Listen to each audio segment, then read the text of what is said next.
Page 21, musical form. They have a little blurb there about musical form. Don't get blown away by all this, because we got a bunch of stuff to learn, but we're going to go nice and slow and take things one at a time, or two at a time, or three at a time. So let's talk about this musical form. Phrases is the first thing we have. We had that already. Musical sentences, that's a form. You'll learn to recognize these in music, and it helps to make sense of the piece. And if you really want to play well and you want to interpret the music well, you need to understand the form of the piece.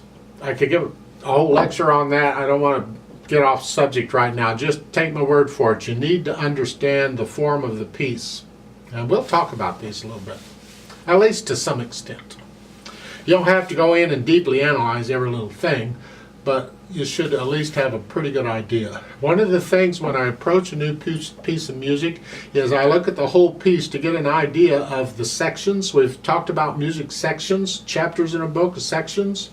Now we've had phrases, those are the sentences, and I look at some of the phrases, how are they going, how do they fit together, how does it all go together? And that's sort of what we're talking about here. So here you have the first phrase in the first line. They label it for you. Isn't that nice? Typically you wouldn't see first phrase up there. That's just something the author of the book has put in. You just recognize that long curved line as a phrase. If you play the notes, does it sound like a musical thought?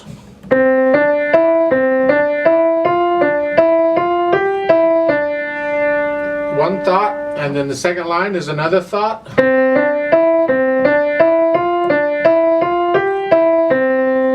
Yeah, that's two sentences long. That's fine. For the right hand. The left hand doesn't have any phrasing. It's all legato. You're just going to connect all these notes.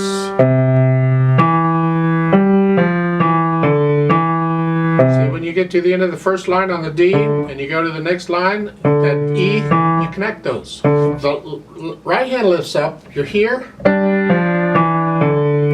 You lift up here, but connect that. You need to develop that ability to do different things, and here I encourage you, please do that. It's going to help you so much further later on when the music gets a little more involved.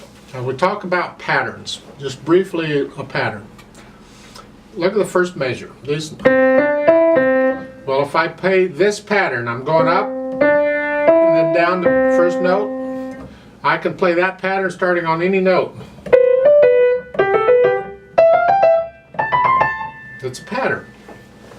Here, if you look at the first three measures, it's that pattern going up. Like so, it's the same pattern. We call that a sequence. Sequence is a repeating pattern of notes. And it could be 2 notes long, it could be 4 notes long, it could be who knows how many notes long. Typically it's fairly short, no more than maybe 6 or 8 notes, that's it. And we recognize these patterns. It helps to make reading the music a little easier, so I recognize them. And what they're not doing here is the fingering for patterns. They're keeping you in this position, so you're playing. It's actually more difficult to do it that way. Because typically with a sequence like this, and you can go up or down. Right, so typically with a sequence, we like to use the same fingering for each iteration of the pattern. So in other words, I'm going to start 2 here. I would probably start all the others with 2. So it's, and I end up with thumb and 2.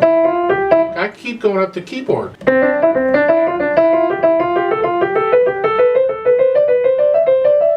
number of times, doesn't matter.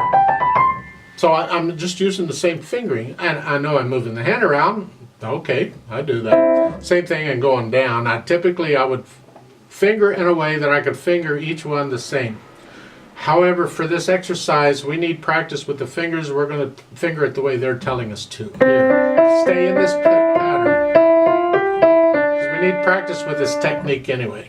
I'll talk more about this kind of stuff as we progress through the book because it's kind of important. Just briefly a little bit about technique. I don't talk a lot about technique in this. I do more of the technique stuff in the scale videos. But for this purpose of what we're doing here, I would like you to collapse the wrist with each note. Just gently up and down. Never play with a stiff wrist. You don't need that. Just collapse the wrist. When you play a note, collapse the wrist a little bit. I'm playing with the weight. I'm lowering the weight of the arm and the hand into the note. I'm not holding still and trying to use the fingers. That was a technique used hundreds of years ago on different instruments. It doesn't work on a modern piano very well. So here, I mean, you can do it with an organ with type thing, but on a piano, lower the wrist.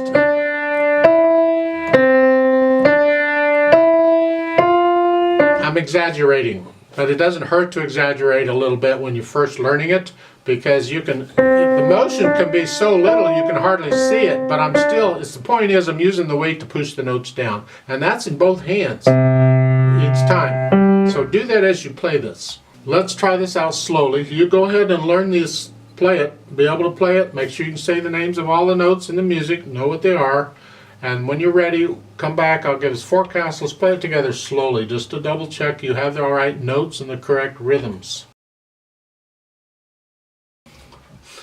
1, 2, ready, go.